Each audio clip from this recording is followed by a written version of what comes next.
વંદે ગુજરાત.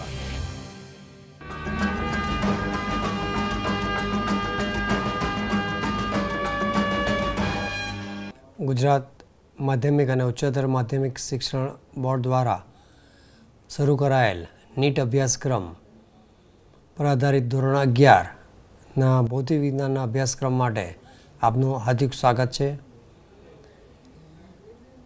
જે અગાઉના લેક્ચરમાં પણ મેં બતાવ્યું છે કે શા માટે આ એનસીઈઆરટીનો સિલેબસ દાખલ કરવામાં આવ્યો. તો બોર્ડનો ઉદ્દેશ એક જ છે કે તમે સારું એજ્યુકેશન મેળવો અને સારી સફળતા મેળવો. તો એના માટે હું દીપક એન મિસ્ત્રી જે નાની દમણથી આવું છું અને આ ભૌતિક વિજ્ઞાન પર 29 વર્ષનો અનુભવ છે, જેના આધારે હું તમને મારું સારા એવી માહિતી તમને આપીશ. તો આ સમતલને ગતિ માટે જે આપણે અગાઉ જે ટોપિક લીધા, સદિશ, અદિશ, વેગ, પ્રવેગ, ઝડપ, સ્થાનાંતર, પથ લંબાઈ, ત્યારબાદ સાપેક્ષ વેગની ચર્ચા કરી, તેમજ અગાઉના એપિસોડમાં જે આપણે પ્રક્ષિપ્ત ગતિને પણ ઉલ્લેખ કર્યો. હવે એના પરથી એક સ્ટેપ આગળ વધી છે કે જેમાં નિયમિત વર્તુળાકાર ગતિ. નિયમિત વર્તુળાકાર ગતિ જેનો આપણે એક્ઝામ્પલ લીધેલો, જે પંખાની ગતિ, પંખો જે અચળ ઝડપથી ગતિ કરે એવી ગતિ જેને આપણે નિયમિત વર્તુળાકાર ગતિ કહી શકાય. એવી બીજી કઈ ગતિ કઈ હોઈ શકે તમે વિચારી શકો? એમાં જે ઘડિયાળની કાંટાની ગતિ તમે જુઓ, ઘડિયાળના સેકન્ડ કાંટા હોય, મિનિટ કાંટો હોય, કલાક કાંટો હોય, તો એ એક સરખી ઝડપથી ગતિ કરે છે. ઉપરાંત જે પૃથ્વી પણ પોતાની ધરી પર જે ગતિ કરે છે, ચાક ગતિ થાય છે, એનો પણ ઝડપ અચળ છે. તો આવી બધી બધા ગતિના એક્ઝામ્પલ છે જે નિયમિત વર્તુળાકાર ગતિ માટે કહી શકાય. શું ભમરડાની ગતિ એ નિયમિત વર્તુળાકાર ગતિ હોઈ શકે? તેનો આન્સર આવશે ના. કારણ કે ભમરડાની ગતિ માટે જે ભમરડો જે ફરે છે એની ઝડપ સતત ઘટતી જાય છે અને એના આધારે એનો જે વેગ નું મૂલ્ય સતત ઘટે છે અને સાથે દિશા પણ ઘટે છે, દિશામાં પણ ફેરફાર થાય છે. એટલે એ નિયમિત વર્તુળાકાર ગતિમાં આવી શકે નહીં. તો નિયમિત વર્તુળાકાર ગતિ એવી છે કે જેમાં વેગનું મૂલ્ય અને દિશા બંને અચળ રહી શકે. તો એ તમને પેજ નંબર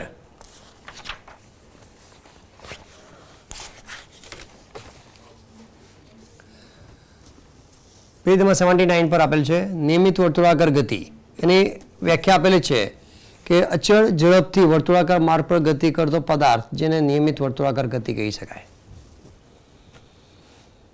પ્રક્ષિપ્ત ગતિ કે જેમાં વેગનું મૂલ્ય સતત બદલાતું રહે છે. વેગનો એક્સ ઘટક અચળ રહે, વાય ઘટક બદલાય છે. જ્યારે નિયમિત વર્તુળાકાર ગતિ એવી છે કે જેમાં વેગનું મૂલ્ય સતત અચળ રહે છે. એટલે આ જે નિયમિત વર્તુળાકાર ગતિ થાય છે, તો અહીંયા આગળ એનો વેગ લેવો તો સ્પર્શકની દિશામાં આવશે, અહીંયા આગળ પણ સ્પર્શકની દિશામાં આવશે. તો આ દરેક સદિશની લંબાઈ એક સરખી છે અને એના આધારે એનો પ્રવેગ લેવો તો એ પ્રવેગ એ કેન્દ્ર તરફ આવશે. એટલે વેગ અચળ તો જે પ્રવેગ એ વેગને લંબ થઈ જશે. જે ત્રીજા ચેપ્ટરમાં તમે શીખીને આવ્યા છે કે પ્રવેગી ગતિ 3 અલગ અલગ રીતે થઈ શકે. પહેલા એકમાં કે વેગનું મૂલ્ય અચળ હોય, જે મુક્ત પતન કરતો પદાર્થ આપણે લઈ શકાય. વેગનું મૂલ્ય અચળ,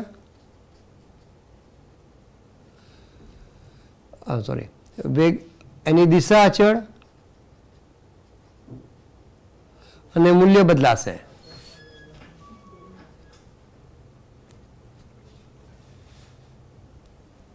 હા, વેગનું મૂલ્ય અચળ છે અને દિશા બદલાશે. બીજું આવશે વેગનું મૂલ્ય અચળ અને દિશા બદલાશે.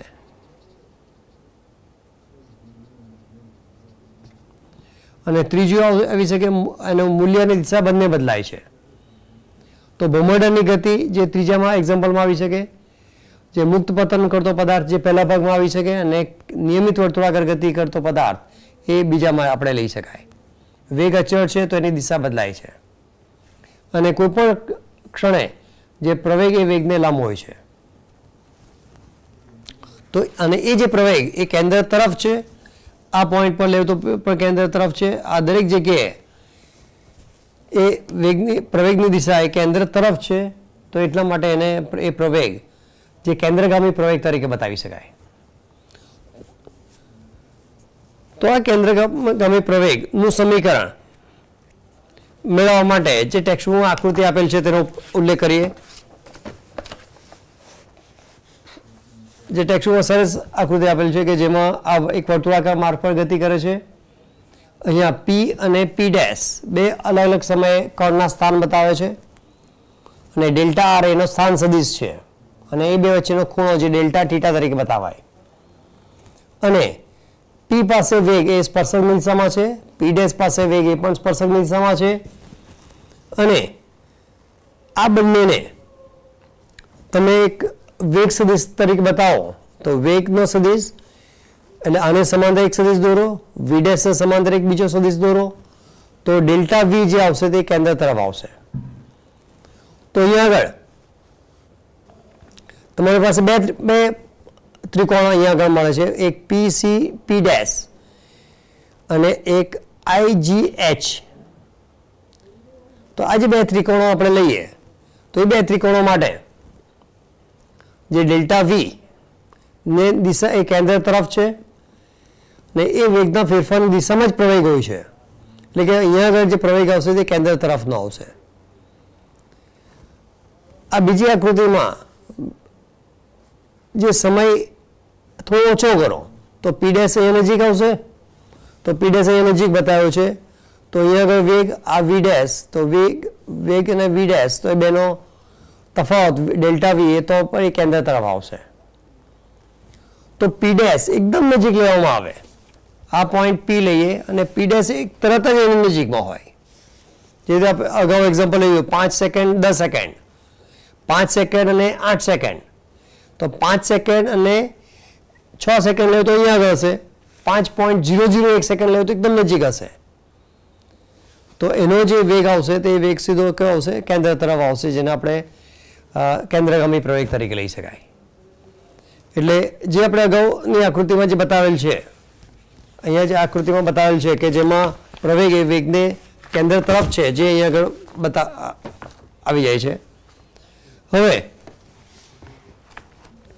એ જે કેન્દ્રગામી પ્રવેગનું સૂત્ર એ કેવી રીતે મેળવી શકાય? તો એના માટે જે અહીંયા આપણે બે ત્રિકોણ આપણે લઈએ છીએ, જે આકૃતિમાં અહીંયા આપણે લઈએ આ પી, આ પોઈન્ટ પી ડેશ, બે વચ્ચેનો જે ડેલ્ટા આર સ્થાન સદિશ, અહીંયા આગળનો વેગ આ આવશે વી ડેશ, આ આવશે વી, આ કેન્દ્રથી અંતર, આ કેન્દ્ર આપણે જેને સી તરીકે લઈ આવવામાં આવે. તો બંને વેગ વી, આ વી ડેશ ને આ બેનો તફાવત જે ડેલ્ટા વી તરીકે લેવાશે. અહીંયા આગળ વેગના મૂલ્યની ચર્ચા કરીએ છીએ. વેગનું મૂલ્ય છે એટલે કોઈ જગ્યાએ અહીંયા આપણે સદિશનો ઉપયોગ કરતા નથી. તો આ જે બે ત્રિકોણ આપણે લઈએ જી આઈ એચ, તો બે ત્રિકોણ એ સમરૂપ ત્રિકોણ લઈ શકાય કે જેમાં આ પણ ત્રિજ્યા છે, આ પણ ત્રિજ્યા છે. અહીંયા આગળ વેગ વી અને વી ડેશ છે, V is equal to V dash, વેગના મૂલ્ય સરખા છે. અને આ બે વચ્ચેનો જે ખૂણો આપણે થીટા લઈએ તે ખૂણો પણ અહીંયા થીટા બંનેનો સરખો આવશે.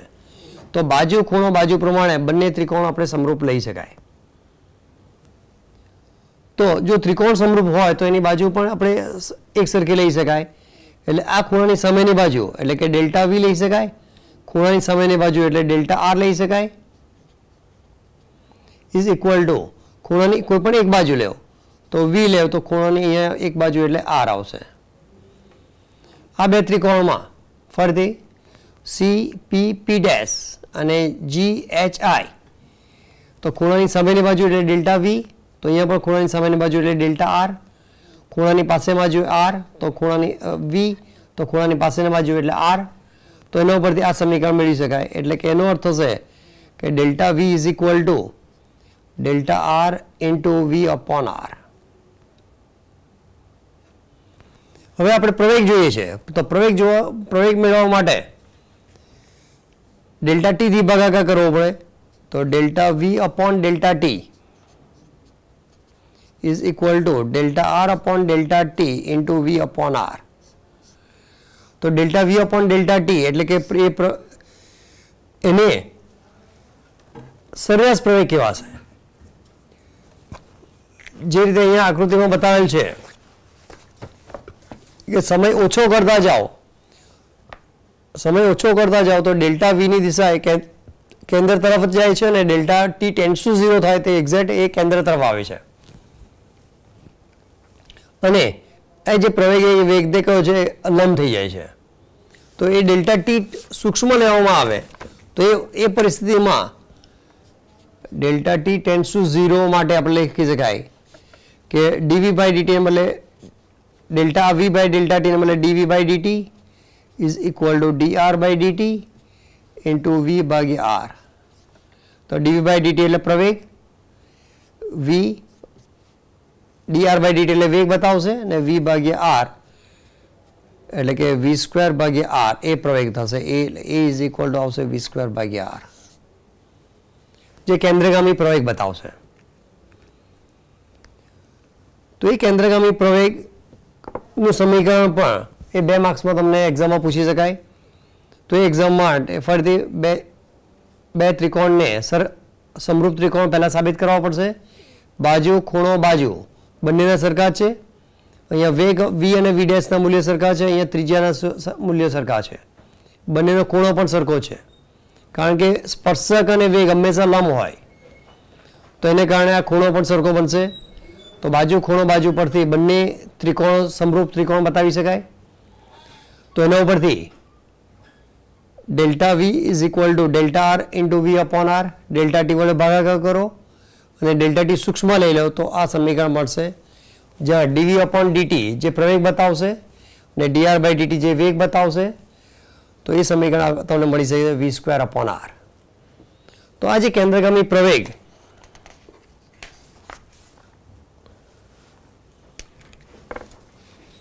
કેન્દ્ર A is equal to V square by R નું જે સમીકરણ પણ મળશે. તો એ જે પ્રવેગ જેને આપણે અચળ પ્રવેગ કહી શકાય, વેગ જે અચળ રાશિ છે, વેગનું મૂલ્ય અચળ છે, ત્રિજ્યા પણ અચળ છે, એટલે કોઈ પણ જગ્યાએ તમે જુઓ તો એ વેગનું મૂલ્ય અચળ રહેશે અને તે આવશે વી સ્ક્વેર અપોન આર.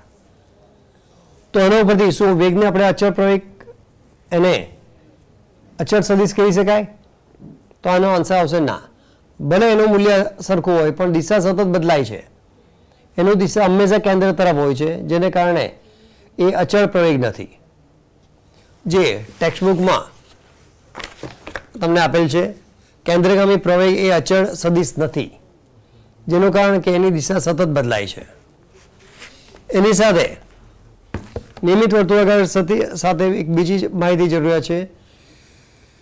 જે રીતે આપણે રેખીય વેગ લઈએ છીએ સ્થાનાંતર ભાગ્યા સમય એક્સ ભાગ્યા ટી, તો એ રીતે ચાક ગતિ થાય છે. ચાક ગતિ માટે કોણીય વેગ આવશે અને એ કોણીય વેગ જેને આપણે ઓમેગા તરીકે લખી શકાય. તો રેખીય વેગ એક્સ છે તો કોણીય વેગ લખી શકાય થીટા અપોન ટી.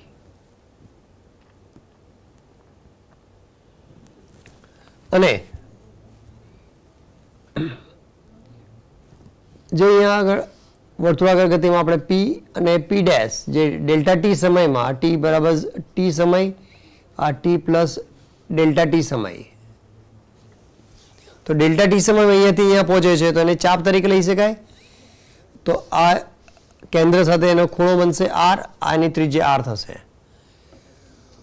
તો તમને ખબર છે ખૂણો બરાબર ચાપ ભાગ્યા ત્રિજ્યા. તો થીટા ઇઝ ઇક્વલ ટુ ચાપ પીપી ડેશ ભાગ્યા ત્રિજ્યા આર લઈ શકાય. તો અને અહીંયાથી અહીંયા સુધીનો આપણે રેખીય વેગ આપણે લખવો હોય તો એ લખી શકાય ચાપ પીપી ડેશ ભાગ્યા સમય ડેલ્ટા ટી, અને એ જ ચાપ આપણે લઈએ એટલે કે તો થીટા આર ભાગ્યા ટી, અને થીટા અપોન ટી જે આપણે ઓમેગા તરીકે બતાવી શકીએ એટલે V is equal to R omega આવી શકે સમીકરણ. તો અહીંયા આર એ ત્રિજ્યા છે, ઓમેગા છે ને વેગ છે, એટલે એ બે વચ્ચેનો સંબંધ આ રેખીય વેગ આ આવશે કોણીય વેગ છે, અને એ બે વચ્ચેનો સંબંધ છે આવશે V is equal to R omega. તો એનો ઉપયોગ કરીને જે કેન્દ્રગામી પ્રવેગ એસી આપણે લઈએ, એસી કેન્દ્રગામી પ્રવેગ જે વી સ્ક્વેર અપોન આર લઈએ છે, તો વી બરાબર આર ઓમેગા મૂકી દો તો R square omega square upon R એટલે કે આર ઓમેગા સ્ક્વેર. અને બીજું એક સમીકરણ આપણે લઈએ છીએ કે omega is equal two theta upon T લઈએ, તો જ્યારે કોઈ કણ એક આખું પરિભ્રમણ પૂર્ણ કરીને પાછો અહીંયા આગળ જ આવે તો એ સમયગાળો જેને T is equal capital T કહેવાય. એટલે એક પરિભ્રમણ પૂર્ણ કરે તો એ પરિસ્થિતિમાં એનો જે ખૂણો આવશે એ ખૂણો જેને આપણે 2π કહેવામાં આવે ને ભાગ્યા ટી ને 1/t જેને ફ્રીક્વન્સી f તરીકે બતાવી શકાય તો omega is equal two 2πf કહેવાય, અથવા જે ટેક્સ્ટબુકમાં તમને બતાવેલ છે omega is equal to 2π nu. આકૃતિમાં એ એફ અથવા ન્યુ જે અહીંયા આગળ આ જે સંજ્ઞા છે એ ઘણા વી તરીકે ઉલ્લેખ કરે છે, પણ વી નથી, 2π એની સંજ્ઞા આ રીતે ન્યુ આવશે. ગ્રીક આલ્ફાબેટ છે, ન્યુ પણ લઈ શકો અથવા ફ્રીક્વન્સી એફ તરીકે પણ લઈ શકાય. તો omega is equal to 2π F પણ લઈ શકાય. તો આ એક ઘણું અગત્યનું સમીકરણ છે V is equal to 2π F. તો આ રીતે કેન્દ્રગામી પ્રવેગ, ખૂણો અને આ ઓમેગા આ સમીકરણ આપણે મેળવ્યું છે. તો એના પર આધારિત એક જે એક્ઝામ્પલ ટેક્સ્ટબુકમાં આપેલ છે કે એક જંતુ વર્તુળાકાર ખાંચામાં કે જેની ત્રિજ્યા 12 સેન્ટીમીટર છે તેમાં ફસાઈ જાય છે અને તે ખાંચામાં એક ધારી અચળ ગતિથી ગતિ કરે છે, સતત ગોળ ગોળ ફરતું રહે છે. તો અને એ 100 સેકન્ડમાં 7 પરિભ્રમણ પૂર્ણ કરે છે, તો એની કોણીય ઝડપ કેટલી હોઈ શકે, રેખીય ઝડપ કેટલી હોઈ શકે, અને આ રેખીય પ્રવેગ અચળ સદિશ છે. તો પહેલો જે આપણે શોધવાનો છે કે જેમાં જંતુની કોણીય ઝડપનો ઉલ્લેખ જે સમીકરણ મેળવ્યું છે omega is equal two 2π/t, ઓમેગાની કિંમત જે 2π/t અથવા 2πf તરીકે આપણે લઈએ છીએ, તો એ સમીકરણ પ્રમાણે ઓમેગા 2π/t તો 100 સેકન્ડમાં 7 પરિભ્રમણ પૂર્ણ કરે છે. તો એક પરિભ્રમણ પૂર્ણ કરવા માટે લાગતો સમય જે આપણે લખી શકાય 7/100, તો એના ઉપરથી આન્સર આવશે 0.44 રેડિયન. એ જ રીતે રેખીય ઝડપ લેવી હોય તો v is equal to R omega, તો ઓમેગાની કિંમત મૂકી દો, ત્રિજ્યા આપેલ છે 12 સેન્ટીમીટર, તો એ કિંમત મૂકી દો તો એનો એકમ આવશે 12 સેન્ટીમીટર પર સેકન્ડ સ્ક્વેર. અને રેખીય ઝડપ 2 આવી ગયું અને પ્રવેગ એ અચળ સદિશ આવશે નહીં કારણ કે એની દિશા સતત બદલાય છે, અને એનું મૂલ્ય લેવું હોય તો એ બરાબર ઓમેગા સ્ક્વેર આર થી લઈ શકાય, અથવા A is equal to V square upon R થી પણ તમે બતાવી શકો. વેગ વી ની કિંમત આપણે શોધી કાઢેલી છે, v ઇઝ ઇક્વલ ટુ 5.3, તેનો વર્ગ કરો ભાગ્યા 12 થી ભાગાકાર કરો તો પણ આન્સર આવી જ આવશે. પણ ઓમેગા સ્ક્વેર હોય તો ગણતરીમાં થોડું ઇઝી પડશે, ઓમેગા સ્ક્વેર આર અથવા વી સ્ક્વેર અપોન આર બંનેથી સમીકરણથી આન્સર એક જ આવશે. તો આ જે ચેપ્ટર, આ જે પ્રકરણ આપણે અહીંયા જે પૂર્ણ થાય છે કે જેમાં દરેક ટોપિક લીધા છે અને એના સાથે એના જે સ્વાધ્યાયના જે પ્રશ્નો જે છે તેમાં કેટલાક પ્રશ્નોની આપણે ઉલ્લેખ કર્યો છે, કેટલાક ઘણા અગત્યના છે જેનો આપણે હવે પછી લઈએ છીએ. જે સ્વાધ્યાયના પ્રશ્નમાં આપણે 1, 2, 3ની અગાઉ ચર્ચા કરેલ છે, અહીંયા આગળ 3, 4, 5, 6 આગળ ચર્ચા કરેલ છે. એક આ જે સમય છે 4.7 કે a b c અને d ઇઝ ઇક્વલ ટુ 0 આપેલ છે, તો કયું વિધાન સાચું છે? તો આ જે સમજવા માટેનો સવાલ છે. ગોખણ પટ્ટી કરો તો કે પાછળથી આન્સર આપેલો તેના પરથી તમે ડાયરેક્ટ કહી શકો. અહીંયા a સદિશ, b, c અને d ચાર સદિશ સ્વરૂપમાં છે. તો અહીંયા આગળ પહેલું વિધાન આપેલ છે a, b અને d, c અને d ના દરેકના શૂન્ય સદિશ છે. તો દરેક શૂન્ય સદિશ હોય તો દરેક શૂન્યનો સરવાળો શૂન્ય થાય, એ તો દરેકને ખબર છે જ, પણ દિશા અલગ અલગ પણ હોઈ શકે. આ તો બધાની દિશા એક સરખી હોય અને બધા શૂન્ય સદિશ હોય તો એટલે આ વિધાન એ ખોટું થશે, કારણ કે એ દરેક સદિશ રાશિ છે, સદિશ રાશિનું મૂલ્ય અને દિશા બંને હોઈ શકે, તો એટલે આ લઈ શકાય નહીં. બીજું વિધાન આપેલ છે જે આપણે લેવાનું છે a plus B plus C plus D is equal to 0. તો બીજા વિધાનમાં તમને ઉલ્લેખ આપેલો છે કે a અને c નું મૂલ્ય અને b ને c d ના મૂલ્ય જેટલું હોય છે, એટલે કે અને a plus B is equal to minus c plus D. તો આ બંને શૂન્ય સદિશ ક્યારે થઈ શકે કે જો દરેકના બંનેના મૂલ્ય સરખા હોય, આનું મૂલ્ય પણ 5 હોય, આનું મૂલ્ય પણ 5 હોય, આ રાઈટ સાઈડ હોય, આ -5 વિરુદ્ધ દિશામાં હોય તો એનો સરવાળો શૂન્ય થઈ શકે. ત્યારબાદ ત્રીજું વિધાન આપેલ છે એનું મૂલ્ય બી સી અને ડી ના માનથી ક્યારે પણ વધારે હોય ન હોય. એ બી સી અને ડી ના માનથી ક્યારે પણ વધારે ન હોય, એટલે કે એનું મૂલ્ય બી સી અને ડી ના માન જેટલું જ હોવું જોઈએ. જે અહીંયા આપણે લઈએ કે a ઇઝ ઇક્વલ લખવું હોય તો માઇનસ બી પ્લસ સી પ્લસ ડી, એટલે એનું મૂલ્ય જો એના કરતાં વધારે હોય તો આ સમીકરણ ખોટું પડી શકે. એટલે આ વિધાન પણ જે ક્યારેય ન હોય તો એ વિધાન સાચું રહેશે. અને બીજું આપણને આપેલ છે કે a અને d, જો a અને d એક રેખાસ્થ ન હોય તો b પ્લસ સી અને b પ્લસ સી a અને d બંને સમતલમાં હશે, અને a અને d એક રેખાસ્થ હોતો તો a અને d એક જ રેખા પર હશે. તો એનો અર્થ એવો આપણે લઈ શકાય કે જ્યારે a અને d એક રેખાસ્થ ન હોય, એટલે આ રીતે લઈએ, આ a અને આ d, તો એનાથી a પ્લસ ડી નો સરવાળો કરો તો આ a પ્લસ ડી થશે. તો b પ્લસ સી સ્વાભાવિક છે કે એની વિરુદ્ધ દિશામાં હોવું જોઈએ, b પ્લસ સી, અને તે એક જ સમતલમાં હોવું જોઈએ. જો b પ્લસ સી ની દિશા આ રીતે ઉપર તરફ હોય, અહીંયાથી ઉપર તરફ હોય, એક જ સમતલમાં ન હોય તો આ ખોટું પડી શકે. અને બીજું a અને d એક જ રેખાસ્થ હોય, એટલે a છે આ d છે, એક રેખાસ્થ છે, તો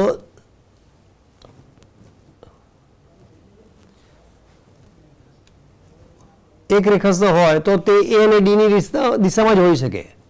એટલે b અને d ની દિશા પણ એનાથી વિરુદ્ધ હોવી જોઈએ, b પ્લસ સી, આ a લેવ, આ d લેવ, તો b પ્લસ સી ની દિશા એનાથી વિરુદ્ધ હોય તો જ એનો સરવાળો શૂન્ય થઈ શકે. એટલે આ ચાર વિધાન એ ઘણા અગત્યના છે. એટલે આમાંથી ઘણા જે MCQ પૂછાય છે તે MCQમાં કયું વિધાન ખોટું છે તે ખોટું પસંદ કરવાનું હોય તો એવા પ્રશ્ન અહીંયા આગળ આવી શકે.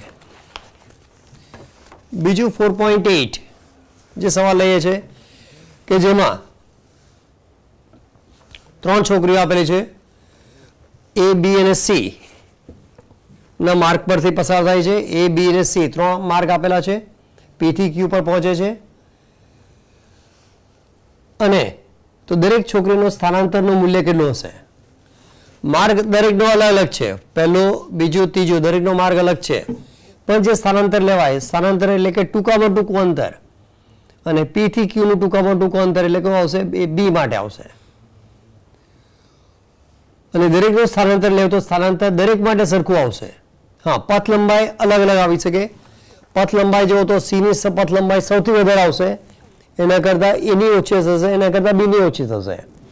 પથ લંબાઈ અદિશ રાશિ છે, એની દિશા સાથે કોઈ લેવા દેવા નથી. એટલે પથ લંબાઈ જે એને કાપેલું કુલ અંતર, જે રીતે તમે સ્પીડોમીટરમાં કુલ જે કાંટો જે એનો જે ડેટા જે બદલાય છે, આંકડા બદલાય છે, તો એ પથ લંબાઈ બતાવે છે. એટલે અહીંયાથી કોઈ વ્હીકલ પાસ કરીને અહીંયા Q પર પહોંચે તો એનો કિલોમીટર વધારે આવશે, એના કિલોમીટર ઓછા થશે અને બીના સૌથી ઓછા થશે. તો દરેક છોકરીના સ્થાનાંતરનું મૂલ્ય તો એના સ્વાભાવિક છે કે એના વ્યાસ જેટલું થશે અને વ્યાસની એની ત્રિજ્યા આપેલી છે 200 મીટર, તો વ્યાસ આવશે 400 મીટર.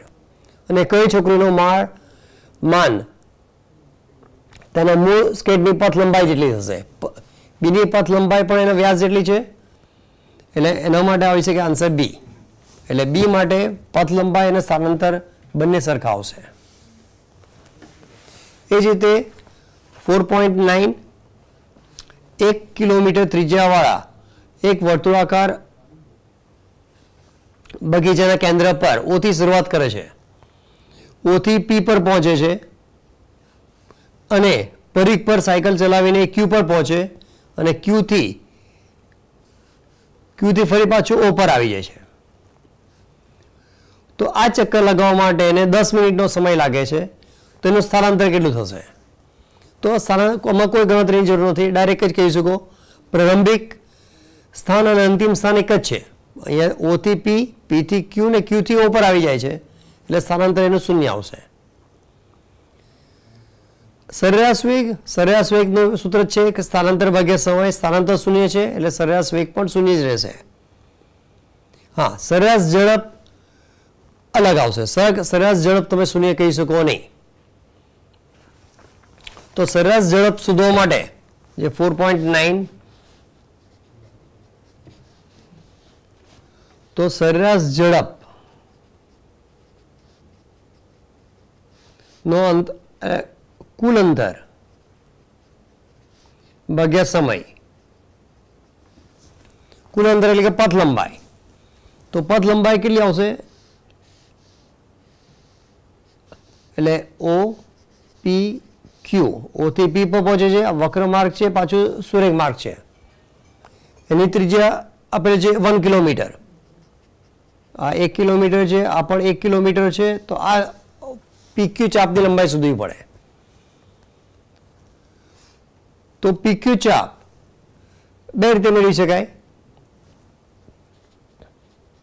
એટલે કુલ અંતર શોધવા માટે 1 કિલોમીટર પ્લસ ચાપ પીક્યુ પ્લસ 1 કિલોમીટર. તો ચાપ પીક્યુ તમે બે રીતે લઈ શકો કે આખો જે વર્તુળ છે આ 90 ડિગ્રી છે, ખૂણાનો જે પરિઘનો ચોથો ભાગ છે, પરિઘ એટલે 2πr ભાગ્યા 4. જો અર્ધવર્તુળ હોય તો પરિઘ એટલે 2πr ભાગ્યા 2 થાય. તો અહીંયા જો લખવું હોય તો 2πr ભાગ્યા 2 લેવાશે. પણ આ પરિસ્થિતિમાં 2πr ભાગ્યા 2 એટલે એ આવશે π/2 ગુણ્યા r. એટલે પાય એટલે 3.14 ભાગ્યા 2 ગુણ્યા r એટલે 1 કિલોમીટર. એટલે એની કિંમત આવશે 1.57. આ જ ચાપ PQ બીજી રીતે પણ લઈ શકો કે ખૂણો ચાપ બરાબર ખૂણો ગુણ્યા ત્રિજ્યા થીટા r, જે આપણે અગાઉ લખ્યું છે તે. એટલે ખૂણો એટલે π/2 અને ત્રિજ્યા એટલે r, તો એની કિંમત પણ 1.57 આવશે. એટલે ખૂણો કોઈ પણ હોય 30 ડિગ્રી 50 ડિગ્રી, તો એવી પરિસ્થિતિમાં આ સમીકરણ વધારે યોગ્ય રહેશે.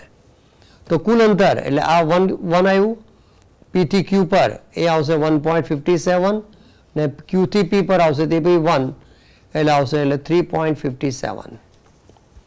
તો સરેરાશ ઝડપ તો કુલ અંતર આવ્યું 3.57 અને એના માટેનો સમય આપેલો છે 10 મિનિટ.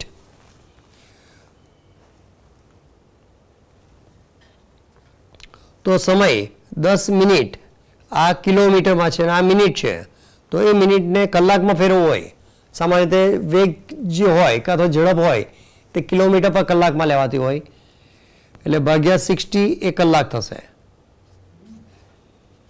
એટલે આ ગણતરી કરો તો 3.57 ગુણ્યા 6 એ એનો કિલોમીટર પર કલાક આવશે. તો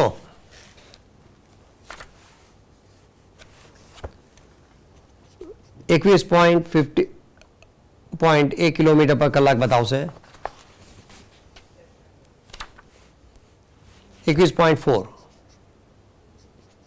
કિલોમીટર પર કલાક એની સરેરાશ ઝડપ બતાવશે.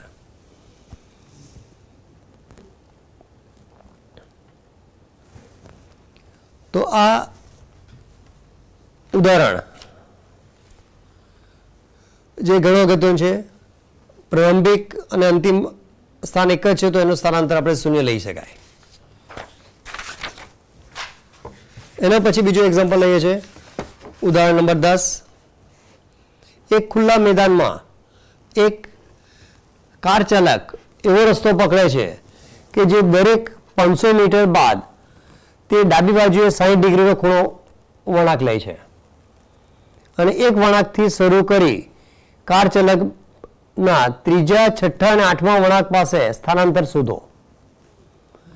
આ દરેક સ્થિતિમાં કાર ચાલકની કુલ પથ લંબાઈ અને સ્થાનાંતરના માન સાથે પણ તુલના કરો.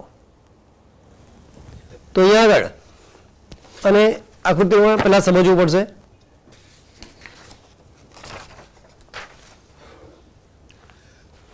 કે 60 ડિગ્રીનો વળાંક લે છે, એટલે 60 ડિગ્રી એટલે આપણે ષષ્ઠકોણ લઈ શકાય. તો ષષ્ઠકોણ એટલે આ રીતે બનાવી શકીએ. ષષ્ઠકોણ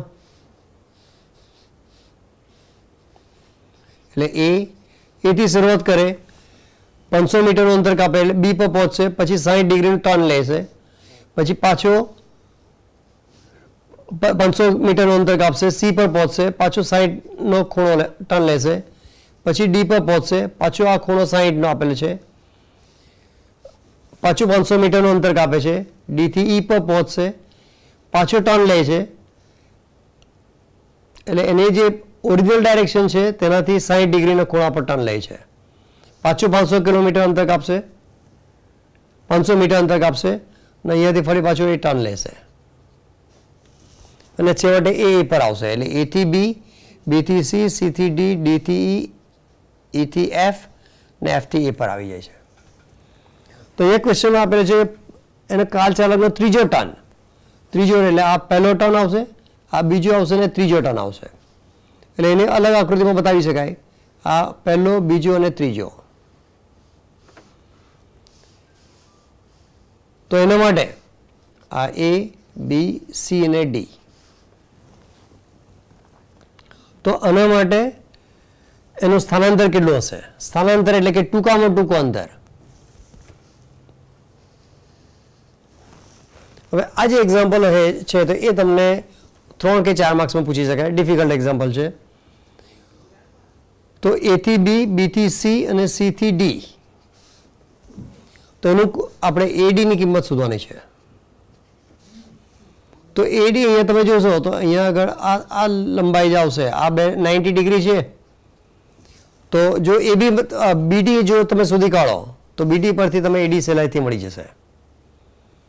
તો આ મૂલ્ય 500 આપેલ છે, આ પણ 500 છે અને આ એની ઓરિજિનલ ડાયરેક્શન 60 છે. એટલે આ એક સદિશ છે, આ બીજો સદિશ છે અને બે સદિશ વચ્ચેનો ખૂણો 60 છે. તો એનો પરિણામી સદિશનો જે આપણે અગાઉ ઉપયોગ કરેલો છે તેનો સીધો ઉપયોગ કરી શકાય કે બીડી જે પરિણામી સદિશ છે, એટલે આ એક સદિશ લઈએ, આ સદિશ P square plus Q square plus 2pq cos theta. એટલે આ સદિશ આપણે પી લઈએ અને ક્યુ તો સદિશ તરીકે લઈએ તો સદિશ પી નું મૂલ્ય 500, ક્યુ નું મૂલ્ય પણ 500 અને બે વચ્ચેનો ખૂણો એટલે કે 60 ડિગ્રી. હા, ભૂલથી આ ખૂણો નહીં લેવાઈ જાય. જ્યારે પણ તમે ખૂણો લેવો તો બંનેના ઉદ્ગમ બિંદુ સાથેનો ખૂણો લેવાશે. એટલે આ સદિશ પી છે અને થોડું આ તરફ લેવો તો આ ખૂણો એટલે 60 આવશે. એટલે ભૂલથી 180 માઇનસ કરીને આ બે વચ્ચેનો ખૂણો લેવા જશો તો ખોટું પડશે. તો પી નું મૂલ્ય એટલે 500 નો વર્ગ પ્લસ 500 નો વર્ગ પ્લસ 2 500 અને cos 60 ની કિંમત 1/2 આવશે, 2 કેન્સલ થઈ જશે એટલે એની કિંમત આવશે 3 × 500 સ્ક્વેર એટલે કે 500√3 બીડી ની કિંમત આવશે. હવે સ્વાભાવિક છે કે અહીંયા આકૃતિ પરથી બી ખબર પડશે કે આ બંને 90 ડિગ્રી છે. તો 90 ડિગ્રી છે તો એડી તમે શોધો તો હવે એડી ઇઝી રહેશે. તો એડી ઇઝ ઇક્વલ ટુ વર્ગમૂળમાં એબી સ્ક્વેર પ્લસ બીડી સ્ક્વેર. આ 90 ડિગ્રી છે તો એબી સ્ક્વેર એટલે 500 નો વર્ગ પ્લસ 500 નો વર્ગ ગુણ્યા 3 500√3 નો વર્ગ કરો તો 500 નો વર્ગ ગુણ્યા 3 તો 500 નો વર્ગ સામાન્ય નીકળશે એટલે 1 + 3 નો વર્ગમૂળ એટલે 2 એટલે 500 ગુણ્યા 2 એટલે કે 1000 મીટર એટલે કે 1 કિલોમીટર. એટલે પહેલા માટે આન્સર આવી શકે 1 કિલોમીટર. અને એની સાથે ક્વેશ્ચન આપેલો છે કે દરેકનું પથ લંબાઈ અને પથ લંબાઈ કેટલી આવશે તો 500 + 500 + 500 એટલે કેટલા આવશે 3 વખત છે 3 ગુણ્યા 500 એટલે કે 1500 ને બંનેનો ગુણોત્તર દરેક સ્થિતિમાં કુલ પથ લંબાઈ અને સ્થાનાંતર કુલ પથ લંબાઈ એટલે 1500 અને સ્થાનાંતર નો ગુણોત્તર પથ લંબાઈ ભાગ્યા સ્થાનાંતર તો 1500 ભાગ્યા 1000 એટલે કે 1.5 એ પહેલા કિસ્સામાં આવી શકે. એ જ રીતે છઠ્ઠા સ્થાનાંતર માટે બીજો પોઈન્ટ આપેલો છે છઠ્ઠા માટે તો આ પહેલો ટર્ન બીજો ત્રીજો ચોથો પાંચમો અને છઠ્ઠો તો છઠ્ઠા વખતે ફરી પાછું પ્રારંભિક સ્થાન પર આવી ગયો તો પ્રારંભિક સ્થાન પર આવશે તો એ પરિસ્થિતિમાં સ્થાનાંતર એનું શૂન્ય થઈ જશે એટલે સ્થાનાંતર એના માટે સ્થાનાંતર શૂન્ય કહેવાશે. અને ત્રીજું આવશે હા અને એના માટે પથ લંબાઈ કેટલી આવી શકે 506 વખત છે તો અહીંયા 3 ની જગ્યાએ 6 વખત આવશે 6 × 500 એટલે 300 મીટર આવી શકે. એટલે જે છઠ્ઠા ટર્ન માટે આપણે લઈ શકીએ સ્થાનાંતર શૂન્ય અને પથ લંબાઈ આવશે 3 કિલોમીટર. એ જ રીતે આઠમો ટર્ન માટે ફરી પાછું આ first second third fourth fifth six seventh અને 8 એટલે કે સી બિંદુ પર આવશે તો એની ગણતરી એટલે આઠમા ટર્ન માટે આપણે આટલું લઈ શકાય એ અને સી તો એના માટે જે પરિણામી સદિશ આવશે જેને આપણે એસી આ બતાવી શકાય એ બી સી તો આ ખૂણો પણ 60 જ છે તો એની જે કિંમત આવશે જે 500√3 જે આપણે અગાઉ સુધી કાઢેલી છે એ જ પ્રમાણે ગણતરી થશે. જે અહીંયા આ જે ગણતરી કરી છે p² + q² + 2pq cos θ કારણ કે અહીંયા આગળ આ બી 500 છે આ પણ 500 છે ખૂણો 60 છે તો આ કિંમત આવશે 5√3. એટલે આઠમા ટર્ન માટે આઠમા વળાંક માટે કયું આવી શકે એનું સ્થાનાંતર આવશે 500√3 અને એનું પથ લંબાઈ આપણે લઈએ પથ લંબાઈ એટલે 8 વખત ટર્ન લઈએ છે તો 500 × 8 એટલે કે 400 મીટર 4000 મીટર એટલે કે 4 કિલોમીટર એનો પથ લંબાઈ આવશે. તો આવા એક્ઝામ્પલ જે અગત્યના છે અને એ માહિતી તમે આપો તો એના આધારે તમે સારી એવી સફળતા મેળવી શકો. આવા એક્ઝામ્પલ તમારે પ્રેક્ટિસ કરવાની જરૂર છે. ઉપરાંત બીજો એ છે 4.13 4.12 આપણે અગાઉ લીધો છે 4.13 કે એક વ્યક્તિ સ્થિર પાણીમાં 4 કિલોમીટર પર કલાકની ઝડપથી તરી શકે છે. નદીનું પાણી 3 કિલોમીટર પર કલાકની અચળ ઝડપથી વહી રહે છે. વ્યક્તિ આ વહેણને લંબરૂપે તરવાનો પ્રયત્ન કરે છે. જ્યારે તે નદીના બીજા કિનારે પહોંચશે તે નદીના વહેણથી કેટલા દૂર હશે નદીના વહેણથી કેટલું દૂર પહોંચશે તો એની માટેની આકૃતિ દોરવી જરૂરી છે ખાસ. તો એના માટે જે આ નદીનું વહેણ હશે અહીંયા આગળ એની જે પહોળાઈ છે જે 1 કિલોમીટર જે આપેલ છે અને વ્યક્તિ નદીને લંબરૂપે તરવાનો પ્રયત્ન કરે છે. તો જો તળાવ હશે તો સીધું એ થી બી પર પહોંચી શકે. તળાવ હોય તો તળાવ માટે પાણી સ્થિર હોય તો સીધું એ થી બી પર પહોંચે પણ નદીના પાણીનો વહેણ હોવાને કારણે એ બીને બદલે અહીંયા આગળ આ સી પર પહોંચશે. જો એણે બી પર પહોંચવું હોય તો એ પરિસ્થિતિમાં એણે આ દિશામાં તરવું જોઈએ. જો એ વ્યક્તિ આ દિશામાં તરશે તો એ અહીંયા આગળ બી પર પહોંચી શકે. તો એ અલગ મેથડ. આ દાખલા માટે આપણે આ આકૃતિ રહેશે. તો એ વ્યક્તિ જ્યારે સી પર પહોંચશે ત્યારે આ સ્થાનાંતર કેટલું હશે, એટલે કે અહીંયા આગળ BC ની કિંમત શોધવાની છે. તો સ્થિર પાણીની ઝડપ આપેલી છે, એટલે આ જે વેગ એનો 4 કિલોમીટર પર કલાકનો આપેલો છે. સોરી, નદીનું પાણી જે 3 કિલોમીટર પર કલાકનું છે અને વ્યક્તિ 4 કિલોમીટર પર કલાકથી ઝડપથી ગતિ કરે છે. તો અહીંયાથી અહીંયા પહોંચવા માટે સમય કેટલો લાગશે? તો VA ઇઝ ઇક્વલ લેવો તો 4 કિલોમીટર પર કલાક અને અંતર છે આપણે 1 કિલોમીટર. તો સમય આપણે લેવો હોય તો વેગ બરાબર અંતર ભાગ્યા સમય, એટલે કે સમય ઇઝ ઇક્વલ અંતર ભાગ્યા વેગ. તો 1/4 કલાક, એટલે કે 1/4 into 60.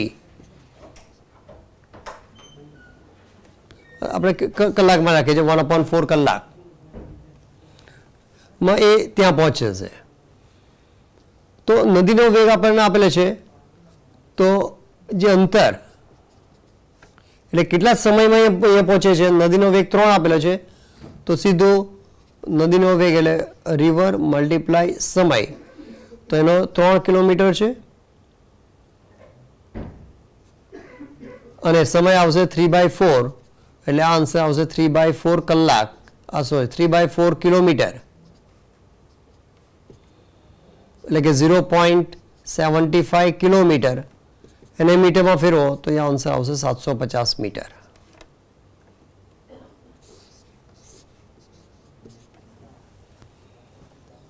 એટલે અહીંયા આગળ તમને સ્થાનાંતર D 1 કિલોમીટર, તો T બરાબર અંતર ભાગ્યા વેગનો ઉપયોગ કરીને 1/4 થઈ જાય અને 1/4 એના પરથી સમય આવશે અને એ સમયનો ઉપયોગ કરીને પાણીનો વેગ તો આપેલ છે, જેટલો પાણીનો વેગ વધારે હશે તેટલો વધારે દૂર જશે. જો 3 ને બદલે 10 કિલોમીટર પર કલાક હોય તો સ્વાભાવિક છે કે વધારે દૂર જાય, એના કરતાં ઓછો હોય તો નજીક આવશે.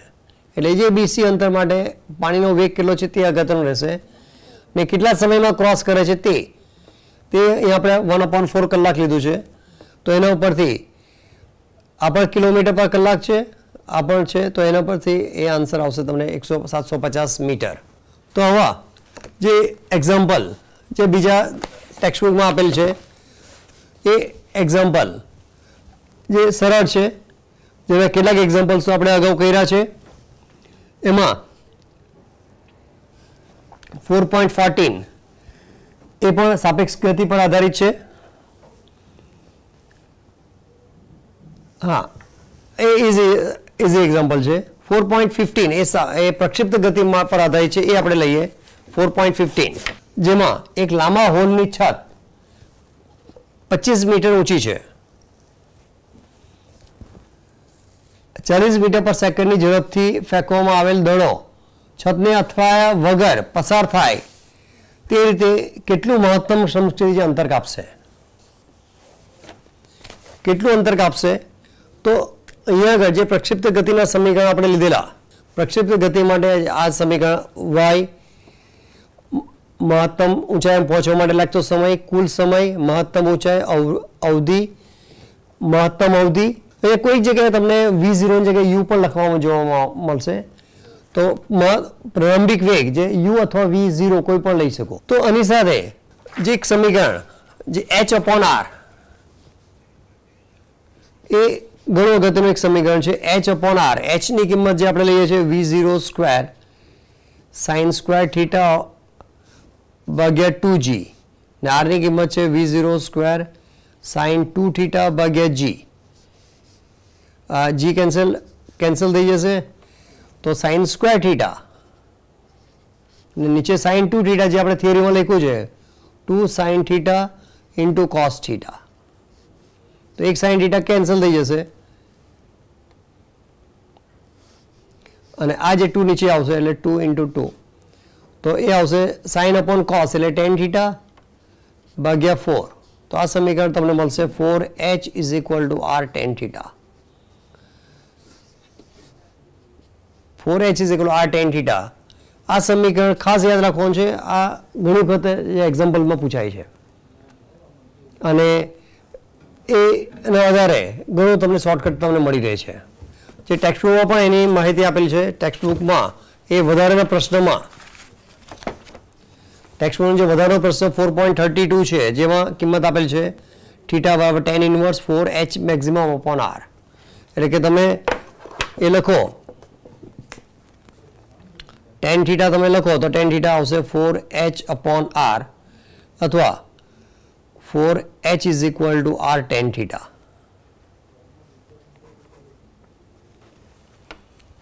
તો આ સમીકરણ તમે આ સમીકરણ પણ h અપોન r થી સાબિત કરીએ થઈ શકે. તો આ આપણે એક્ઝામ્પલ્સમાં લઈએ છીએ. આપણો એક્ઝામ્પલ છે 4.15.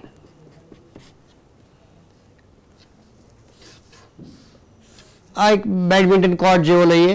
અહીંયાથી એક શટલકોક ફેંકવામાં આવે તો છતને અથડાયા વગર એટલે અહીંયાથી આ રીતે થઈને આ રીતે પાછું આવે છે. તો એની મહત્તમ અવધિ કેટલી આવશે? આર કેટલો હશે? તો એની આ જે ઊંચાઈ જે આપણે 25 મીટર લઈ શકાય, જે છતની ઊંચાઈ h થી થોડો નજીક નીચેથી આવે છે એટલે આને આપણે 25 મીટર તરીકે લઈ શકાય. અને એનો પ્રારંભિક વેગ આપેલો છે 40 v0. તો v0 ની કિંમત છે 40 અને મહત્તમ સમક્ષિત સ્થાનાંતર મહત્તમ એટલે થીટા બરાબર 45 લઈ શકો, જે આપણે થિયરીમાં લીધું છે કે જો કોઈ 45 ને ખૂણે ફેંકવામાં આવે તો અંતર સૌથી વધારે મળે એટલે r મેક્સિમમ આવશે. તો જે આપણે સમીકરણ લીધું છે 4h is equal two r tan theta, તો એનો ઉપયોગ કરીને એટલે પેલા h નથી h 25 4 into h એટલે 25 r maximum tan 45 degree tan 45 degree એટલે 1 તો r maximum is equal two આવશે 100 મીટર. આ ક્યારે હોઈ શકે કે જો એને ટચ કરે તો અહીંયા ક્વેશ્ચનમાં આપેલું છે ટચ કર્યા વગર એટલે આ h ની કિંમત આપણે પહેલાં અલગથી શોધવી પડશે. આ જો એને ટચ કરીને નીકળે તો અહીંયા આગળ h ની કિંમત આપણે અલગથી શોધવી પડશે. તો h નું સમીકરણ છે v0 સ્ક્વેર સાઇન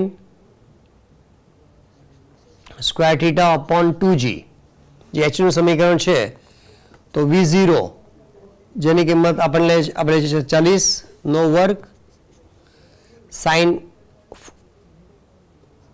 45 નો વર્ગ ભાગ્યા 2 અને g ની કિંમત તમે 10 લઈ શકો તો એ આવશે 40 1600 સાઇન 45 ની કિંમત આવશે 1/√2 નો વર્ગ ભાગ્યા 20.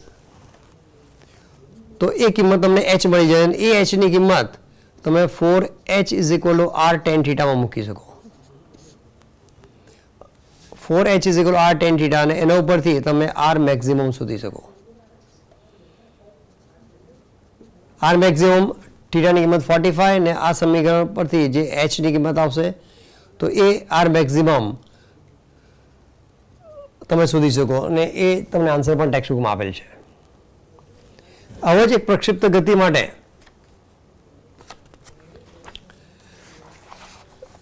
અહીંયા જે એક્ઝામ્પલ આપેલ છે એમાં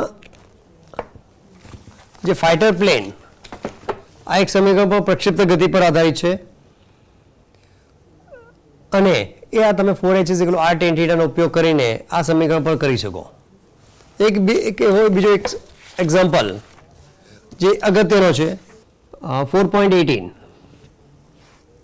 સરળ છે અને અગત્યનો છે. એક વિમાન 900 કિલોમીટર પર કલાકની અચળ ઝડપથી ઉડે છે. 1 કિલોમીટર ત્રિજ્યાની સમક્ષિજ વર્તુળ બનાવે છે તો કેન્દ્રગામી પ્રવેગ કેટલો હોય? તો કેન્દ્રગામી પ્રવેગ ગુરુત્વ પ્રવેગ સાથે સરખામણી કરો તો વિમાનની ઝડપ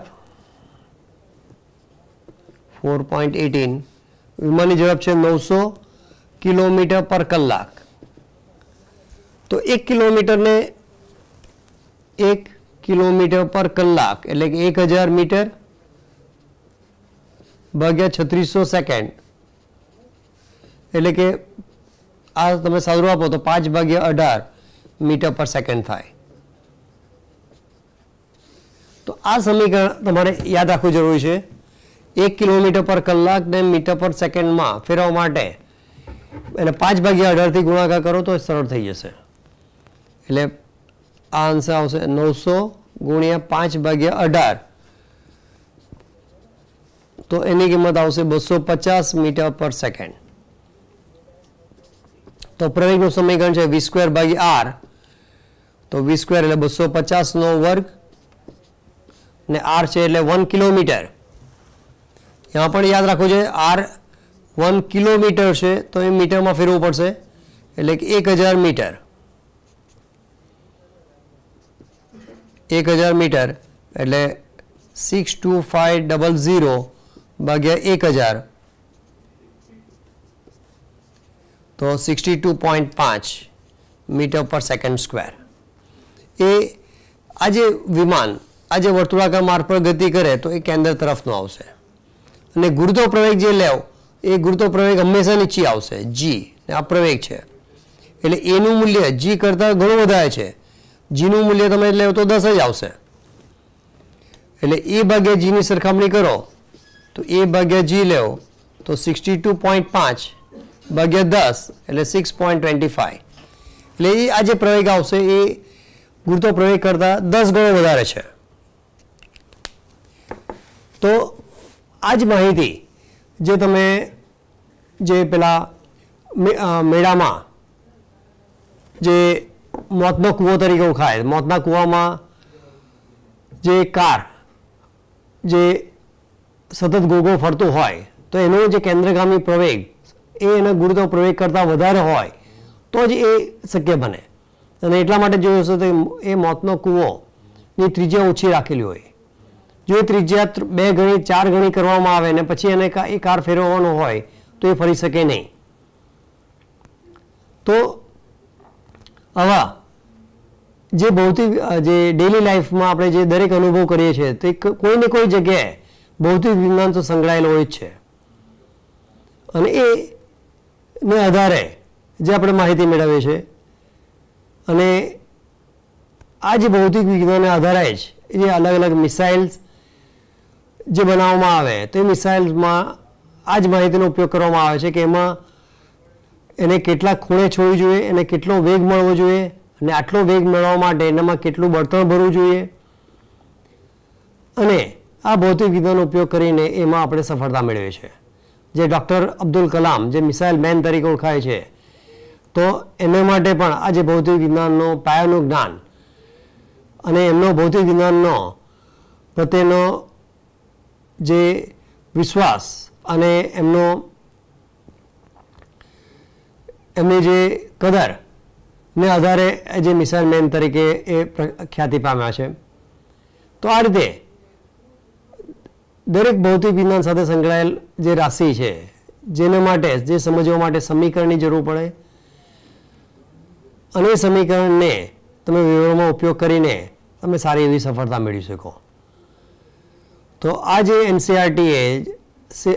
એનસીઆરટી જે ગુજરાત બોર્ડે દાખલ કરેલ છે એ તમારા ફ્યુચર માટે ઘણું અગત્યનું છે અને એમાં તમે એનો ટેક્સ્ટબુકનો પૂરેપૂરો ઉપયોગ કરો. ભૂલથી ફરીથી પાછી રિપીટ કરું છું કે ફરીથી ખાલી ફક્ત પ્રશ્ન બેંક કે બુકનો ઉપયોગ કરતા નહીં, ખાલી ટેક્સ્ટબુક પહેલાં ઉપયોગ કરીને તમે એમાં સારી એવી સફળતા મેળવી શકો. Thank you very much.